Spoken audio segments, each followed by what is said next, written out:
guys, Mr. Crowley here. So today we are going to talk about the definite integral.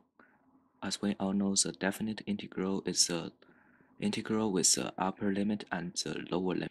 So if you are finding a definite integral, you are actually finding the area under the curve of the function from A to B actually. So to begin our lesson, we need to talk about the FTC, or the fundamental theorem of calculus. The FTC is written as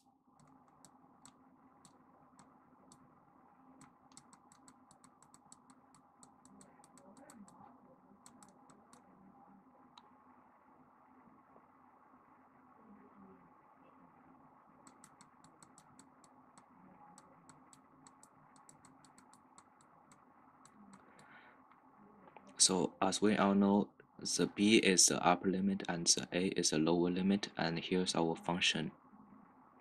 And what this means is that you are finding the integral of the function, and there's two of them.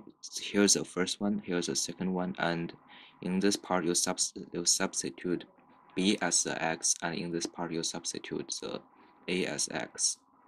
And here's our example, like 2.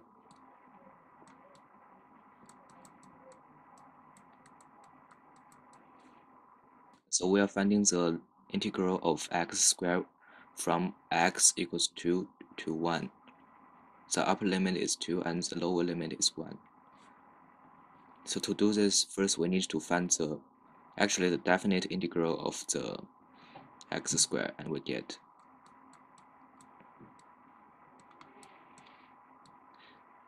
so here's the definite integral, and here you need to write a bracket to, and here we write 1 and 2 and 1. And what this means is that you want to substitute 2 in here and 1 in here. So this actually equals to 2 raised to the third raised to the divided by 3 minus 1 raised to the third divided by 3. And we get 8 over 3 minus 1 over 3 equals 7 over 3. So that's our final answer. Also, in definite integral, we also have the U substitution. It is very similar to the one in the indefinite integral, but this time it's different. It's just a little bit different. For example,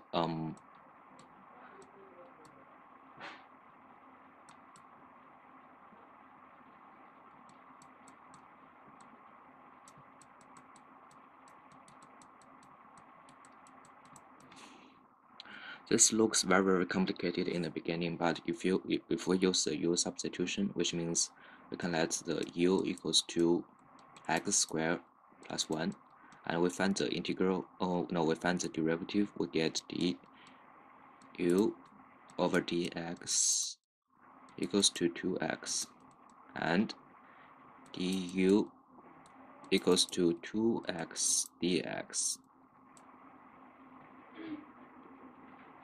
And if we divide both sides by 2, and you get x dx equals to 1 over 2 du. And here you see x over dx times dx is actually the same as this. So, and here's another step. Since we substitute, we use u to represent everything, so we need to make sure that the upper and lower limit are in terms of u as well. So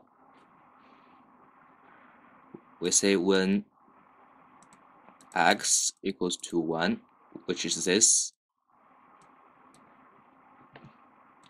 u equals to, now look at this formula, equals to 1 squared plus 1 equals 2. And when x equals to 3, u equals to 3 squared plus 1 equals 10. So in the end, we get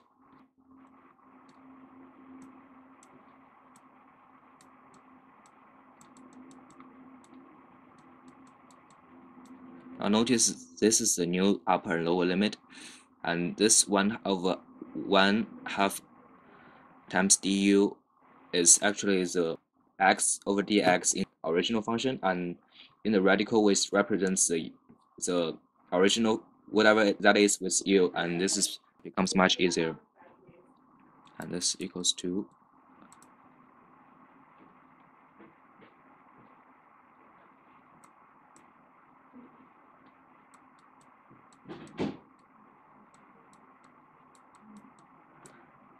and this can actually, if we simplify that, it's 1/2 times u raised to the third radical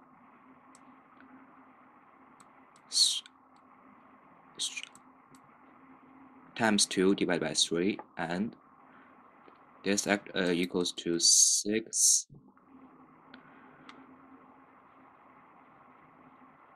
over 2